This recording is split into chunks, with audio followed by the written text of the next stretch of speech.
You guys can guess that I'm already late enough as it is. Like I said, I'm in no rush to get these done, so all I ask is for patience.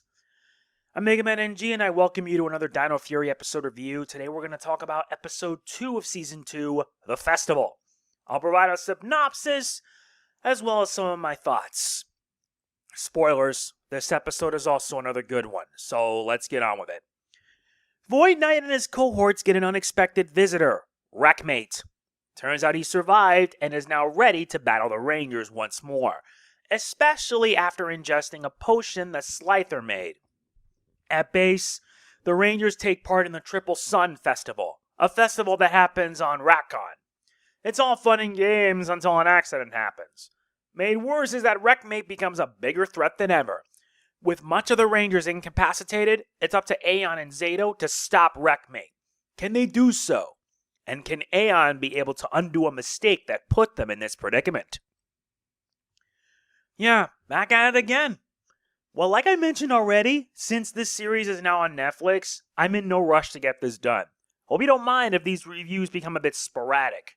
Besides, I want to take my time with them too.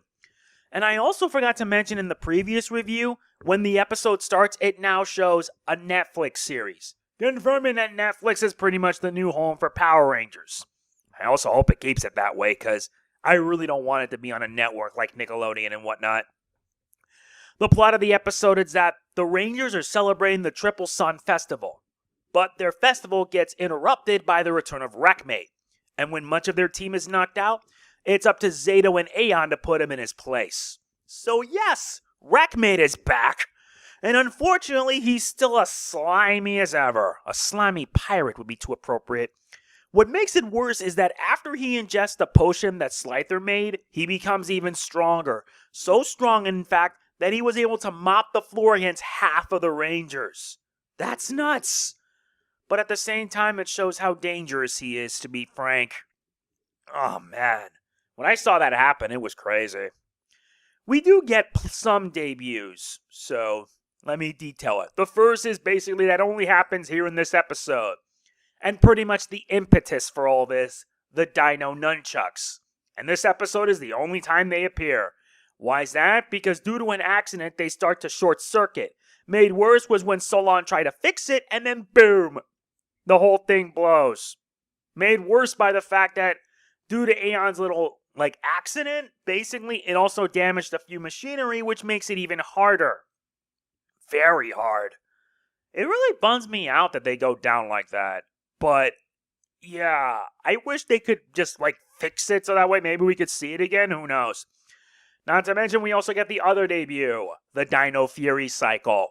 Yeah, I'll be explaining that later. Speaking of which, something to note is that what I really like is that the Rangers, especially Zayto and Aiyon, they look back into previous seasons to figure out a specific situation. That's kind of smart. And what makes it even better is that yeah, it's not all of the stock footage, but they seem to have an entire legendary archive. And for an archive like legendary, that's actually something. And hopefully they can use it to figure things out as the story progresses on. Yeah, I forgot. Oh yeah, there was something I want to mention. Yeah, much of the stock footage was accurate, except for the MMPR one where they replaced JDF's voice. And yes, that was in Season 3. I'm serious. Why would they even do that? I have no issues with it, but that's the one thing that really bugged me about this episode, to be honest. It really did. As for the second debut, the Dino Fury cycle is just so awesome. I mean, I've seen Power Ranger cycles. It began with the Shark cycles, but then later on in the later series, we would end up getting big, better rides. Like the Blue Dino Thunder Ranger end up having a cycle that doubles as a hovercraft. That's cool. And then you have the ATVs, but this one, sheesh, that is nuts. It really is, without a doubt, nuts. Yeah, this thing is a big motorcycle. Now, I got no issue with it. It looks awesome, and I can understand they have to do it for the sake of toys. But, man, that's insane. It just is. It just is, to be honest. I really liked it because it did help them beat Wreckmate. Although we do know that now that Wreckmate's still out there, he'll be back. He will be back, that I promise you. Forget my language on this, but damn, the motorcycle looks awesome. It just does look awesome, period. It really is. Oh yeah, I didn't mention this, but this episode is a Zayto Aiyon episode. I have no issue with it because, honestly, we get to see some character development for Aiyon. It's like the fact that he owns up to his mistakes. He admits to what he did. And what makes it even better is that he's willing to sacrifice a gift that he got for the Rising Sun Festival to help the Rangers out. That's true selflessness right there. Ironic, in fact, because it was kind of his fault in the first place. All things considered, it actually was pretty good. Not to mention, the bonds between those two are just as strong. Truly just as strong. They have a brotherhood, and I love it. I really do like it, because I really like the interactions between these two. They're just that good.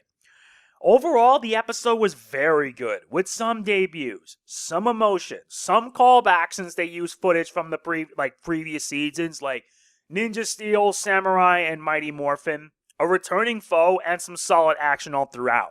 Aiyon get to shine in this episode. He really did. He even took on Wreckmate, and he tried his best. So I got no issue with that. Plus, it focuses on two Rangers who are closer than brothers. I can feel that these two share a strong bond. And in my honest opinion, I love that. I love that personally, and I hope we get to see more of it. The episode gets an 8.5 from me. Really solid episode, and I do hope that we get more. The next review will be coming. All I ask is for a bit of patience. So that is going to be it for this episode. This episode review. I know that some people are a bit peeved that the series is now on Netflix, but it's a whole lot better than having it on Nickelodeon. Because ever since Power Rangers just left Nickelodeon, it's never been better. Although I will say that, like I mentioned back in my Season 1 reviews, yeah, Nickelodeon hasn't really treated Power Rangers all that well. And it's pretty obvious for that. So, that's going to be it. If you enjoyed, hit the like button, it means a lot. Don't forget to like, comment, share, subscribe, and click the bell. I'll see you next time. This is Mega Man NG signing off. Peace out. Ryu so cool.